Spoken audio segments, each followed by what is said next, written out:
we're going to evaluate the integral of x cubed minus 2x squared plus 2x minus 5 over x squared plus 1 times x squared plus 3.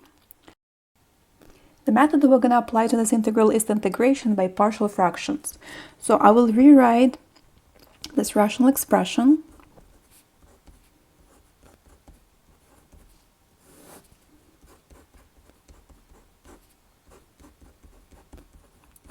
and I'm going to perform partial fraction decomposition so that we can obtain expressions that are easier for integration. I can see that in the denominator of this rational expression, I have two irreducible quadratic factors. So x squared plus 1 and x squared plus 3 are both quadratic factors, right? The degree of each is 2. And they're irreducible, which means that I cannot factor them any further. As always, when we perform partial fraction decomposition, each factor of the denominator is going to have its own fraction. So x squared plus 1 is going to have its own fraction, and x squared plus 3 is going to have its own fraction.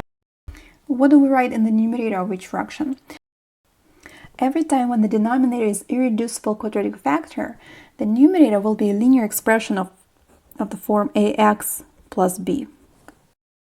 Since the second factor is also quadratic and irreducible, it means that the numerator, again, will be a linear expression. Since I already used a and b, I'll continue with c, so it's going to be cx plus d.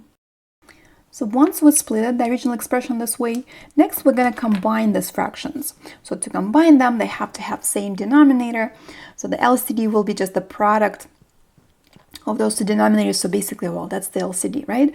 It means that first I have to adjust each and multiply each original denominator by what it's missing to create the LCD. So I have x squared plus 1, I need to multiply it by x squared plus 3. And then as I multiply in the denominator, I always have to multiply the numerator as well. Okay, so now this fraction has the LCD, and then for the second one, I have x squared plus 3, so it means that I have to multiply by x squared plus 1, as well as the numerator, x squared plus 1. Okay, which means that the numerator is now, I just rewrite ax plus b times x squared plus 3 plus cx plus d times x squared plus 1. And here's that LCD, x squared plus 1, x squared plus 3. Next, I will need to simplify the numerator by multiplying out those binomials. So when I multiply the first two, I'll get ax cubed plus 3ax plus bx squared plus 3b. Okay, that's the first one. And the second is cx cubed plus cx plus dx squared plus d.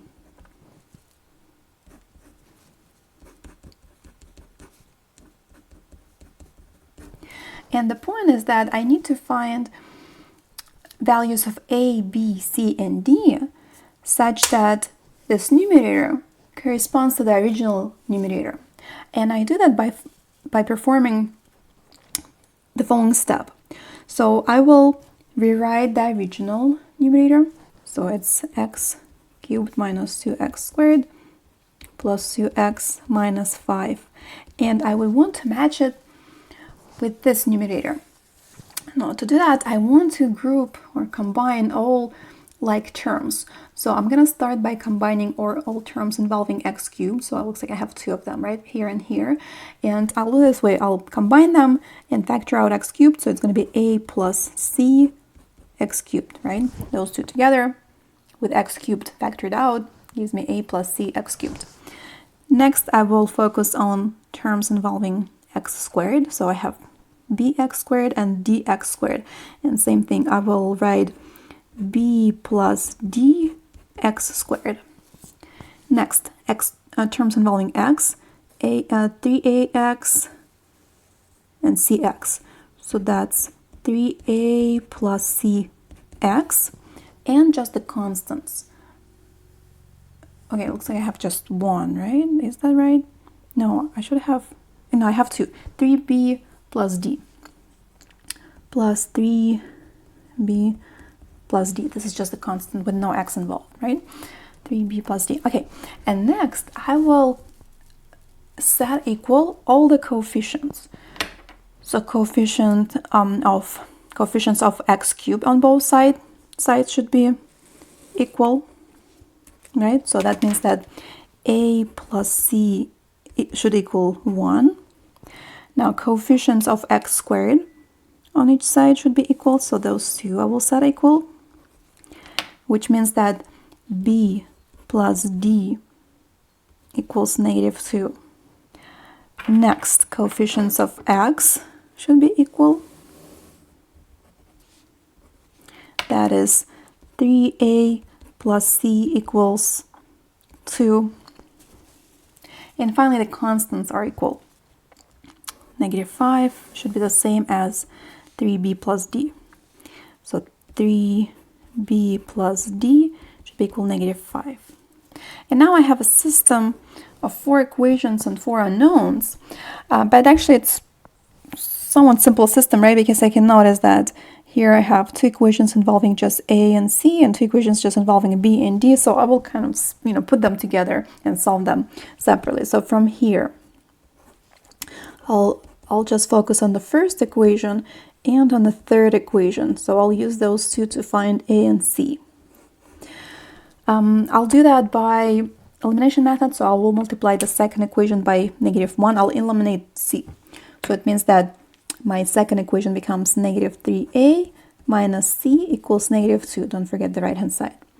So that's my second equation now. And then I'll add the first and the second. I'll get -2a, c and -c will cancel, equals -1.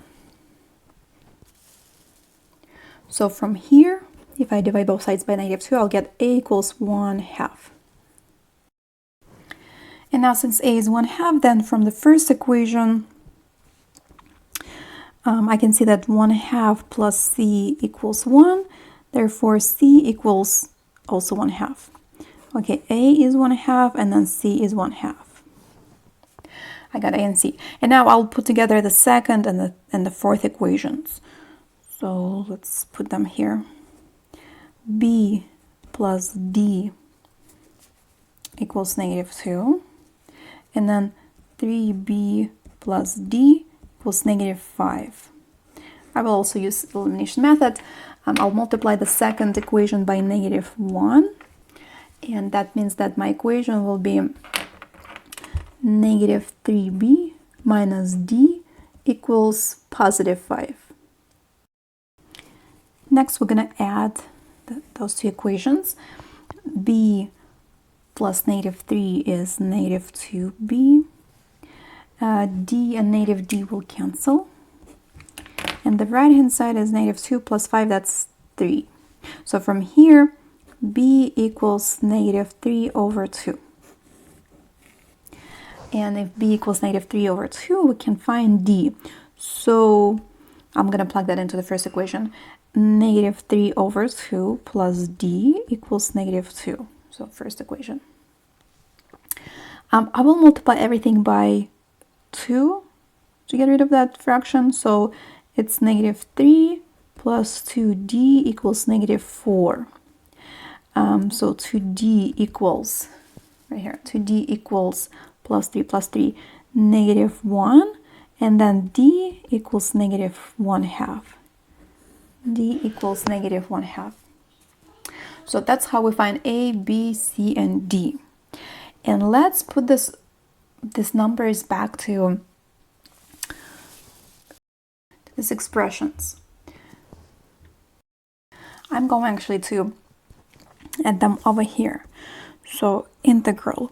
So this expression, this rational expression, we were able to rewrite as the sum of two simpler rational expressions, which are, the first one is ax, you know what, let me make notes of what we found to be a, b, c, and d. So for a, we found 1/2. For b, we found -3/2. C is 1/2. And then d is -1/2. Like that. Okay, so that's how they're gonna look like. So it's 1/2 x minus 3/2 over x squared plus 1. And then plus this one, 1/2 x minus 1/2 over x squared plus 3 dx. Now these fractions don't look too good in the numerator, but notice that from each numerator we can factor out 1/2, right? So we can factor out 1/2. Actually, we can factor out 1/2 from both terms in this numerator and those two terms. So in other words, it's 1/2 times x minus 3, right?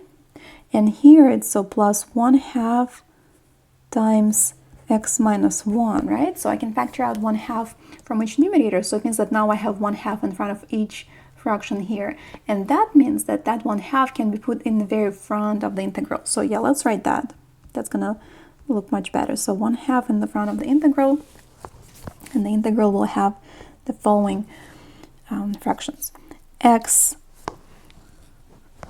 minus 3 over x squared plus 1 plus x minus 1 over x squared plus 3. Okay, dx. And what we're going to do next, we will need to integrate each. And for that, I'll split my work into parts. So the first part and the second part, and I'll do them separately. Let's try it. So here's the first part. Now, as we think about evaluating this integral, we'll see that it's still not that easy to integrate it as a whole. So we're going to split it up further. So to split up rational expression without going into partial fraction decomposition, which we can't do anymore here, we can split each rational expression over the numerator. So in other words, I can split it into two expressions like that, where I keep the denominator, but the numerator can be split up. So in other words, I'm dividing into x and I'm dividing into -3. So that's going to give me two integrals. Integral of x over x squared plus 1 minus integral of 3 over x squared plus 1. Or, and of course, dx for each. Dx. Now I'll have to think about each one. So I'll get sub cases here. So it's 1.1 and that's 1.2. So 1.1, what are we doing for 1.1? X over x squared plus 1 dx. Now for this one, we can use basic u substitution. So if I call the denominator u equals x squared plus 1, then du is 2x dx, right? I have x dx, so it means that I will have to replace it. So from this line, I can see that x dx equals 1/2 du, so that's 1/2 du. So I'll get that 1/2 I'll put in the front, integral 1 over u du. So that's 1/2 of ln of u. I'm not going to be writing a constant here. I will put constant at the very end. And that is 1/2 ln of u, x squared plus 1, which is a positive expression. So it's always positive. It means that I can just drop the absolute value. That would be fine. Okay, so that's 1.1. Now, what is 1. Oh, that was 1.1. Okay, guys, let me fix this. 1.1. Now, 1.2. 1.2 is integral of 3 over x squared plus 1. So you can try different methods, but you're going to come to the realization that we need to apply trig substitution, because the expression in the denominator perfectly resembles one of the identities. So which identity do we have with trig function squared plus 1? Well, that identity is tangent squared plus 1, right? Tangent squared of theta plus 1. So we want x to be tangent of theta. So that's once we plug that in, we'll get tangent squared plus 1, which is same as secant squared. So we're going to remove that or get rid of that sum. But of course I need to also find what the x is. So when x is tangent, derivative of tangent is secant squared of theta d theta. Let's perform substitution. So x is tangent, and then dx is secant squared theta d theta. Now I will put this constant in the front. 3 goes in the front. Then I'll have 1 over tangent. Now it becomes squared. Tangent squared theta plus 1. And then here times secant squared theta d theta. But now what is tangent squared of theta plus 1? Yes, we talked about how it's same as secant squared of theta according to basic trig identity. And then I can see how secants will actually cancel out, right? So I'll only have 3 of integral of 1 d theta. That's how nicely it's simplified. Now antiderivative of 1 is just theta, so it's 3 theta. And of course I need to do one extra step here by bringing back the original variable, which is x. So to find theta, I'm going to look at my original substitution here. So if x equals tangent of theta, that means that theta equals tangent inverse of x, right? So in other words, I'll have 3 tangent inverse of x. Now I'm going to put answers for parts 1.1 and 1.2, and I'll move on to the next piece. So here, if I'm putting together the answers, I'll have this one from part 1.1. So it's 1/2 ln of x squared plus 1, and then minus, right? So here I had minus 3 tangent inverse of x. So that's the answer for part 1. Now we can move on to part 2, which will be somewhat similar to what we just did. Here's part 2. Integral of x minus 1 over x squared plus 3 dx. Same story, we'll have to split further by separating it over the numerator. That's something that we can do. We can always split over the numerator, but never over the denominator. So we have to be careful with this step not to make mistakes. So here we'll have two integrals. Integral of x over x squared plus 3 dx, and then minus integral of 1 over x squared plus 3 dx. And I'll call that parts 2.1 and then 2.2. Now in part 2.1, I have this integral, which is x over x squared plus 3 dx. Again, that's just the basic u sub x squared plus 3 is u. That means that du equals 2x dx. And then from here, 1/2 du is x dx. So x dx is 1/2 du. Okay, my integral is, I'll put 1/2 in the front, 1/2 integral 1 over u du. That is 1/2 of ln of absolute value of u. And then u is x squared plus 3, which is always positive. So I think now I can switch the parentheses instead of absolute value. X squared plus 3, like that. So that's part 2.1. Now part 2.2.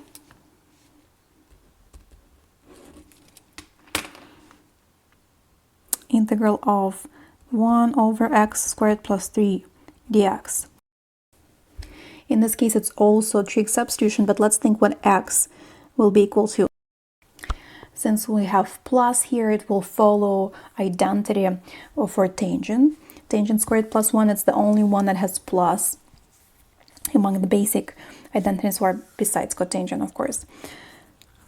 But I cannot just, well, I'll put tangent theta, but I know if I plug in tangent here, it's going to be tangent squared plus 3, but I need tangent squared plus 1.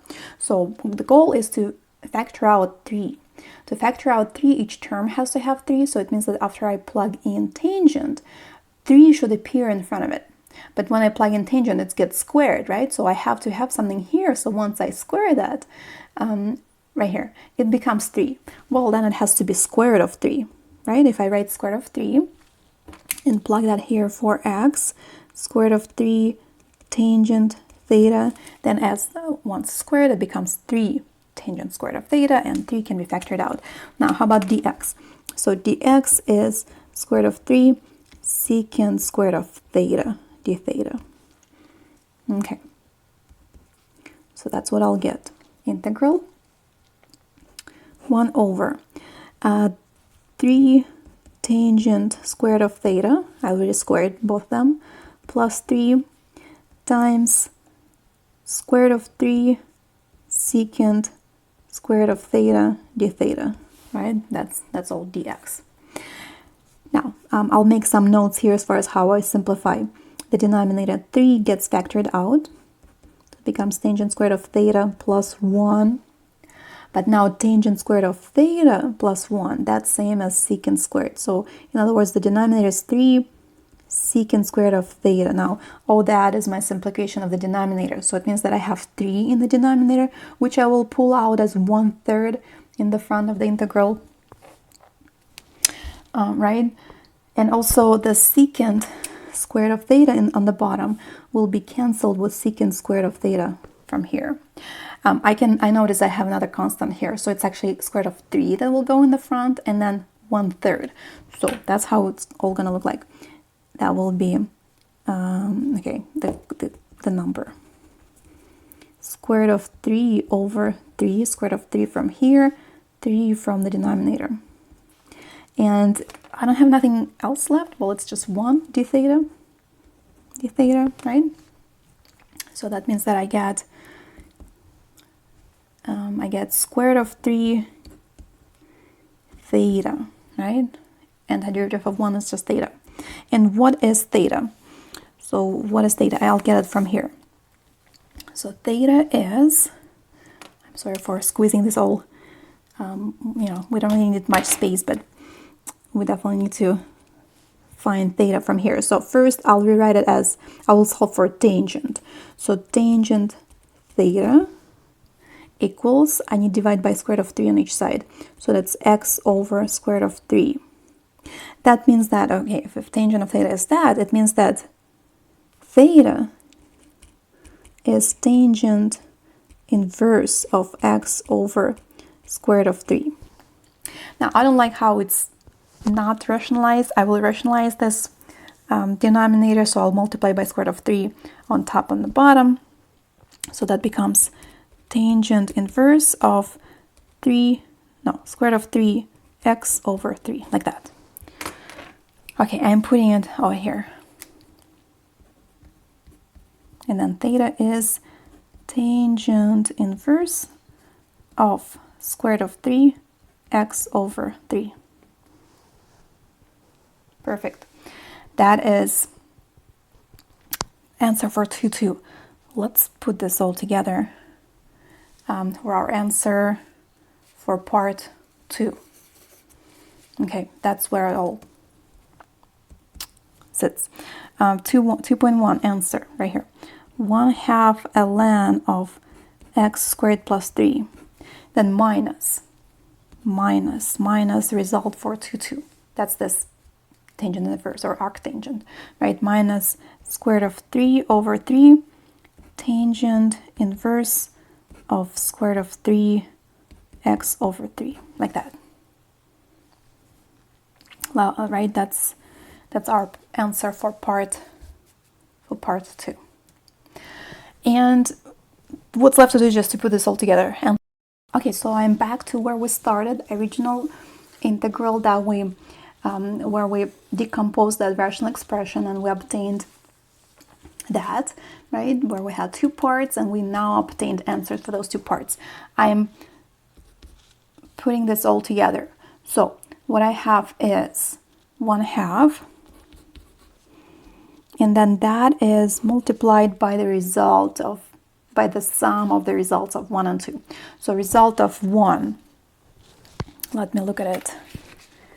Result of 1, it's, I'm copying it down, 1/2 ln of x squared plus 1, I can drop the absolute value in this case, minus 3 tangent inverse or arctangent, same thing, of x, right? And now plus result of part 2. Where is it? Okay, right here. Plus 1/2 ln of x squared plus 3 minus square root of 3 over 3 tangent inverse of square root of 3x over 3. Guys, that's x. Like that. Oh, and then brackets, of course, so I need to close the brackets. Can we simplify? Let's distribute that 1/2. There is no need to have it in the front. So if I distribute 1/2, it's going to be 1/4 ln. Oh, and of course plus c. Oh, okay, plus c at the very end. 1/4 ln of x squared plus 1 minus 3/2 tangent inverse of x plus 1/4 ln of x squared plus 3, and then minus square root of 3/6 tangent inverse of square root of 3x over 3 plus c. And you can be creative how you simplify it and further. You can combine all those using the LCD, or you can leave it like that. I think it's perfectly fine to just leave it like that. So that would be the answer. Time-consuming problem, but make sure you just split it into parts and carefully work out each part. So that's how you solve that.